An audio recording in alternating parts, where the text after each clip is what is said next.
자, 일본이 시장의 예상을 깨고 장기 금리 변동 허용폭을 확대하는 깜짝 조치를 발표하면서 엔화 가치가 급등하고 달러 약세가 보이고 있습니다. 원달러 환율도 영향을 받아서 4개월 만에 1,280원대로 내려왔는데요. 한편 미국 연준이 내년까지 금리 인하는 없다고 선언을 하면서 하락세를 보여왔던 뉴욕 증시가 각국의 긴축 위험 속에서도 모처럼 상승세를 기록했습니다. 배경부터 내년 증시 전망은 어떨지 관련 내용들 김대호 경제학 박사와 짚어보겠습니다. 어서 오십시오. 네, 반갑습니다. 예. 자, 미국의 예상 최종 금리 5%로 높아졌고 또 일부 위원들이 거의 6%에 가까운 의견도 내면서 뉴욕 증시가 유축됐었는데 모처럼 상승다운 상승은 아니었습니다만 소폭 상승세를 보였고요. 어제 일본은행이 예상치 못한 긴축 소식도 있었는데 이런 거 어떻게 좀 이 부분부터 좀 짚어볼까요? 예. 네, 세계 경제에 또 하나의 변수가 생겼습니다. 일본이 사실상 피벗 쪽으로 가는 이 피벗이라는 방향 전환인데 그렇죠. 그동안에 우리가 연준이 좀 방향 전환을 했으면 좋겠다라고 갈구해 왔습니다. 연준이 금리 인상 좀 그만하고 네. 이제는 금리 인하로 좀 돌아섰으면 좋겠다. 그러면 세계 경제가 아주 빠른 속도로 업턴할 수 있다. 이런 기대가 많았었는데 미국 연준을 피벗을 방향 전환을 하기는커녕 더 강도 높은 얘기를 연말에 계속 쏟아냈습니다. 예. 그런데 뜻하지도 않았던 일본이 피벗을 했어요. 근데 일본 피벗은 미국과 정반대의 피벗입니다. 예. 자, 일본은 지금 세계에서 유일하게 마이너스 금리를 유지하고 있는 나라입니다. 예. 미국의 기준금리 마이너스 0.1입니다. 이것은 지금 이 순간도 변함이 없어요. 네. 전 세계가 금리를 올리고 있는데 일본만은 갈라파고스, 우리는 우리의 길을 가겠다 해서 금리를 내리고 있었습니다. 그런데 일본 은행이 어제 일본의 금통위 같은 금융통화정책회의를 하면서 기준금리는 그대로 마이너스 0.1에 그만뒀습니다마는 예. 장기금리라고 하는 채권, 국가 채권의 목표 범위, 이 목표 범위를 2배로 올려서 예. 0.5%로 만들었는데요. 그러니까 종래에는 이 채권이 이자율이 0.25만 되면 그것이 더 이상 넘어가지 않도록 일본은행이 마구 채권을 사들였습니다. 예. 그런데 0.5까지는 이제 그냥 방치하겠다. 0.5 이후 넘어서야만 채권을 사겠다. 이 얘기는 장기 금리는 조금 금리 인상을 한 것이 아니냐. 물론 객관적으로는 금리 인상은 아닙니다. 그런데 이제 결과론적으로 사실상의 금리 인하 인상 효과가 조금 있었다. 그렇다면 일본이 이제 긴축으로 들어가는 일본의 피벗이다. 이게 세계 경제에 지금 상당히 영향을 주고 우리나라 특히 환율에도 직격탄을 줘서 우리나라 돈 가치가 크게 올랐습니다. 그래서 우리나라 환율이 떨어졌죠. 이런 변화, 이것이 세계 경제에 또 한 번의 변화를 주고 있다. 한마디로 다시 정리드리면 계속해서 금리를 내리고 마이너스 금리를 유지했던 일본이 미국을 따라가는 것인지 금리 인하 속도를 조금 누르거들었다. 그래서 이제 미국도 일본도 미국에 이어서 금리 인상을 하려는 긴축의 조짐을 보이는 그런 어떤 방향 전환의 신호를 보였다. 이렇게 요약할 수가 있겠습니다. 박사님 보시기에는 치솟는 물가 속에서도 저금리를 일본이 계속 고집해왔기 때문에 이게 언제 이제 말씀하셨던 것처럼 피벗을 할까 싶은 생각이 들었는데 이제 방향 선회를 한 걸로 보이는데 그 결정적인 이유는 뭐라고 봐야 될까요? 네, 아직은 방향 선회를 했다기보다는요. 방향 선회를 할까 말까 하면서 간보기를 한번 했다. 이렇게 볼 수 있습니다. 본격적인 방향 선회는 아직도 시간이 좀 더 남았어요. 예. 자, 일본이 왜 이렇게 금리를 내리느냐? 전 세계가 다 올리는데 일본만은 유일하게 마이너스 금리에다가 금리 인하를 유지해 왔느냐? 이것은 일본의 물가가 다른 나라보다 워낙 낮기 때문입니다. 물가라는 게 높아도 지금 문제고 우리는 올라가는 인플레를 잡기 위해서 전 세계가 지금 고군분투를 하고 있지만 그렇죠. 물가가 너무 낮아서 디플레가 오면 인플레보다 더 무섭습니다. 디플레가 오면 기업 생산 활동이 완전히 중단되고 나라 경제가 완전히 파토돼서 마비되는 그런 충격을 가져오거든요. 일본의 잃어버린 20년, 길게는 잃어버린 40년, 일본은 20, 30년 동안 일본 경제 성장을 하지 못했습니다. 그 가장 큰 요인이 각종 경제 주체가 활력을 잃어버리고 그 와중에 물가는 떨어지고 물가가 떨어지니까 기업은 생산을 더 안 하게 되고 소득이 떨어지고 이런 악순환이었거든요. 그래서 일본은행은 이번 기회에 어떻게 하든지 저물가, 저성장의 악순환으로 한번 벗어나 보자. 그래서 그 미국이 금리 인상을 하는 와중에서도 거꾸로 금리 인하를 해왔는데요. 이제 그게 어느 정도 효과를 거뒀어요. 그러니까 물가가 미국, 일본 CPI가 3.65로 올라갔습니다. 네. 일본이 한때 마이너스 물가가 거의 일상적이었거든요. 그런데 일본이 이런 일본의 마이너스 금리 정책이라서 물가가 3.6%까지 올라갔는데 목표 물가 수치인 2%를 넘어선 지 벌써 7개월째입니다. 예. 그러니까 어느 정도 조금은 자신감이 생겼다. 뭐 그런 면에서 방향 전환에 한번 간보기를 했고 두 번째는 일본 엔화가 지금 떨어지는 것이 너무 심하다. 엔화 가치가 너무 떨어지는 것은 이것은 일본 경제의 국력에도 문제가 있을 수 있다. 국제금융시장에서의 일본의 영향력에도. 그래서 엔화 하락을 좀 조정해 볼 필요가 있다. 예. 세 번째는 일본이 지금 통화 완화를 하는 과정에서 일본은행이 시중에 국채를 너무 많이 사들여서 국채가 초과돼서 일본은행이 파산 직전입니다. 그래서 일본이 더 이상 이 금융 완화를 하기에는 상당히 어려운 상황이다. 그런데 그럼에도 불구하고 아직도 물가가 다른 나라보다 낮기 때문에 그리고 완전히 물가 하락 기조가 안착되지 않았기 때문에 여전히 마이너스 금리를 가져가고는 있는데 내년 4월 달경에 정책 전환이 예고돼 있다고 이렇게 볼 수가 있습니다. 거기 전반적인 근본적인 일본은행의 피벗 정책 전환으로 가기 전에 이번에 맛보기를 했는데 이것이 이제 일부 금융시장에 예측을 하지 못한 상태에서 빚어져서 상당히 세계 경제에 충격. 어떤 나라에는 굉장히 좋아진 측면도 있고 그렇죠. 어떤 나라에는 좀 충격으로 받아진 측면도 있습니다. 아무튼 일본이 변하고 있습니다. 시청자들 볼 때는 전 세계적으로 이렇게 물가가 다 올라가는데 어떻게 일본만 이게 다 글로벌리하게 이게 다 연쇄적으로 이렇게 엮여 있기 때문에 어떻게 일본만 이렇게 물가가 낮을 수 있을까 궁금해하시는 분 계실 것 같아요. 그거 어떤 일본은 비교일까요? 무역 의존도가 우리만큼 심각하지 않습니다. 갈라파고스 일본이라는 말이 있지만 갈라파고스가 혼자 사는 그 무인도 같은 곳을 얘기하지 않습니까? 예, 자급자족이 가능한. 예, 일본은 충분히 자급자족이 가능했고요. 그동안에 그 1990년대에 버블이 터져서 예. 누구도 투자하지 않으려는 그런 분위기가 오래 지속이 돼. 그래서 1인당 GDP가 올해 드디어 대만보다도 더 떨어져 버렸습니다.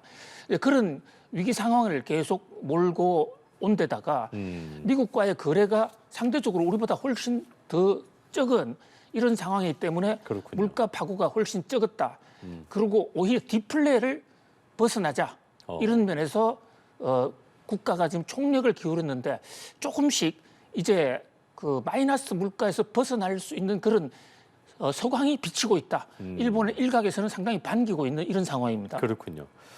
자, 일본 조치로 인해서 엔화 가치 급등을 했고요. 달러가 약세를 좀 보이고 있습니다. 원달러 환율 영향받아서 4개월 만에 1,280원대로 내려섰는데 향후에 이제 원달러 추이가 어떻게 좀 될 것인가 그것도 좀 궁금해지는 부분이에요. 그렇습니다. 우리나라 입장에서는 일본 은행이 이렇게 방향 전환, 피벗의 간보기를 하는 것은 예. 우리나라 환율에 결정적인 영향을 줍니다. 네, 네.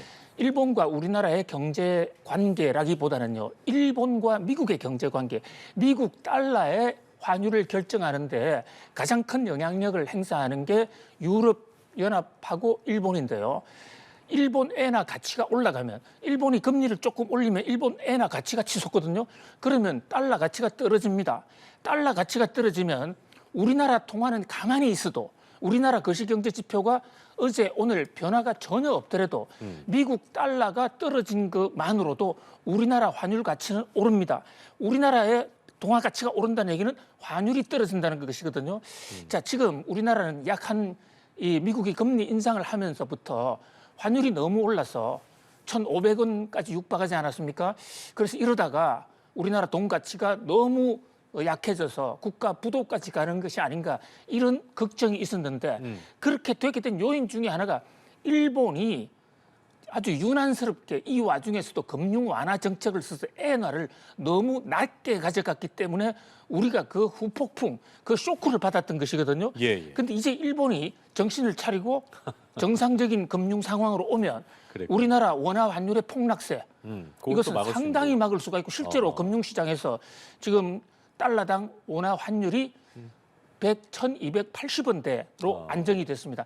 그러다 보니까 이제 일본 여행 가는 분들, 일본 엔화 가치가 싸고 우리나라 가치가 높으니까 일본 엔화를 가지고 여행 가는 것은 공짜다 하고 지금 엄청나게 나가시고들 있는데 만약에 일본이 계속해서 이렇게 그 목표 금리를 조금씩 올린다면 네. 일본 엔화가 다시 강세로 돌아갈 것으로 보입니다. 그래서 일본 여행 가시려고 준비했던 분들 좀 조심할 필요가 있습니다. 지금 가셔야 됩니까? 그런 분들은? 글쎄요, 뭐 우리나라도 좋은 데가 많은데. 그러니까요. 근데 어쨌든 지금 말씀하신 것처럼 피벗을 할지 안 할지 모르지만 간본거라 하셨는데 그렇게 긴축 기조로 가게 된다면 우리나라한테는 어쨌든 뭐 그런 원달러 환율의 어떤 그런 상승 압박을 좀 덜 받을 수 있기 때문에 더 좋은 거라 볼 수 있겠네요. 그렇죠? 환율 면에서는 우리나라 환율의 충격을 상당히 해소할 수 있다 이렇게 볼 수가 있는데요. 모든 경제 지표가 일방적으로 좋은 것만은 없습니다. 그렇죠. 한쪽이 좋으면 한쪽이 나빠지는데요. 우리나라 수출 지금 안 좋지 않습니까? 수출 마이너스가 되고 특히 무역 수지 적자가 되고 있는데 예. 일본이 일본 때문에 우리나라 원화가 강세가 된다면 그것은 우리나라 수출이 막힙니다.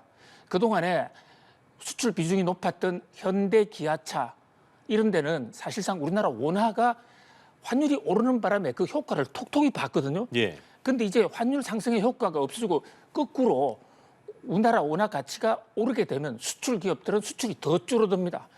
그런 면에서 기업들의 희비상 곡선이 좀 엇갈릴 것 같습니다. 다만 물가는 일본의 조처가 일본이 긴축을 하게 되면 우리나라 물가에는 상당히 안정 요인이 될 수 있고 국제 유가도 하락할 수가 있습니다. 일본 정부의 추이를 좀 짚어봐야겠고요.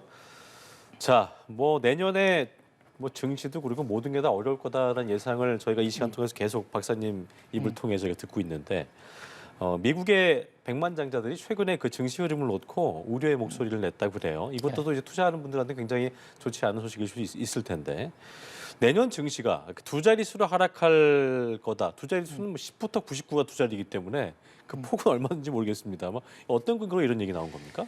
백만장자들을 대상으로 미국의 메이저 경제 매체인 CNBC에서 여론조사를 했는데요. 백만장자들이 걱정이 참 많더군요.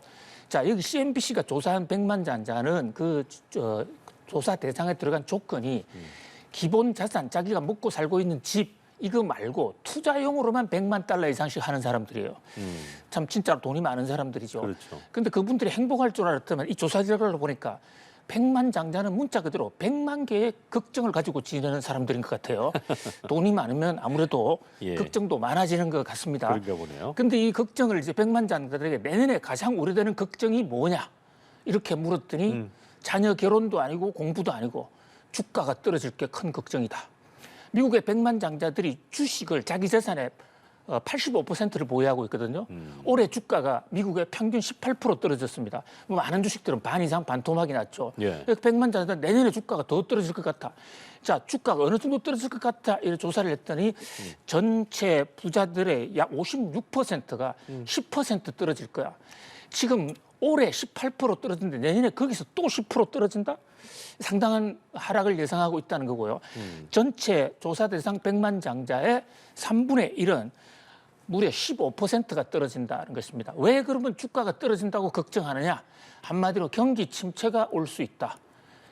연준이 금리 인상을 올해 많이 했는데 그 금리 인상의 경기 강타, 경기 어떤 치명타가 내년에 집중될 가능성이 있다. 이렇게 걱정들을 많이 하고 있는 것으로 나타났습니다. 그런 거군요. 어쨌든 현금을 쥐고 관망세를 보이고 있는데 내년 주식이 또 어떻게 흘러가게 될지 추이를 갖고 좀 추이를 지켜봐야겠습니다. 자, 마지막 추이 좀 짚어보도록 하겠습니다. 지난해 기준으로 수도권에 집을 살려면 저희가 아까 뉴스로도 보도해드렸는데 월급을 한 푼도 쓰지 않고 10년을 모아야 된다. 서울은 또 14년 걸린다. 이런 조사 결과가 나왔습니다. 집값 뭐 폭락하고 있다고 합니다만 여전히 내 집 마련은 어려운 것 같네요. 예, 집값이 국민들의 소득 수준에 높으냐 낮으냐를 나타내주는 가장 대표적인 지수가 PIR이라는 지수가 있습니다. 예. 이것은 부동산 가격 소득 지수라는 것인데요. 그러니까 자신의 소득과 현재 부동산 평균치하고 비교를 하는 거예요. 그래서 우리나라 전체 월급쟁이들의 급여 생활자들의 소득과 부동산 시세를 비교해 봤더만 현재 상태에서 한 푼도 쓰지 않고 산다는 건 불가능한 것이죠. 그렇죠. 이론적으로 그렇다는 얘기입니다. 그렇다면 10년이 조금 더 지나면 현재 집값에 해당하는 금액이 모인다. 이런 얘기입니다. 그러니까 한마디로 PIR 지수가 10이다. 이런 얘기인데 이것은 전국 평균이고요. 울릉도 집도 포함돼 있고 저기 저 서산 부안 집도 다 포함돼 있는 거고 서울만 놓고 보면 이게 훨씬 더 14년으로 올라갑니다. 심각해요. 예. 그런데 이것은 지금 뭐가 가만히 되지 않았냐면요. 집값이 만약에 앞으로 더 올라간다면 이 거리 간격은 더 넘어질 수가 더 멀어질 수가 있거든요. 우리가 산의 정상에 같은데 계속 갈수록 더 높아지는 이런. 그런데 이것은 현재 집값을 그대로 못 받고 소득도 그대로 몫을 박았고 한 푼도 쓰지 않는다는 것을 전제로 했는데 그럴 수가 없는 거니까 다만 현재 집값의 그 소득 대비 약 14년치를 몽졸이 모아야만 평균 집을 살 수 있다. 그만큼 부동산 가격이 이 소득에 비해서 만만치가 않다는 것을 보여주는 지표입니다. 예, 폭락이 돼도 여전히 높다는 집값의 상황을 또 저희 마지 끝으로 짚어봤습니다. 자, 지금까지 경제읽기 김대호 경제학 박사와 함께했습니다. 오늘 말씀 고맙습니다. 감사합니다. 예.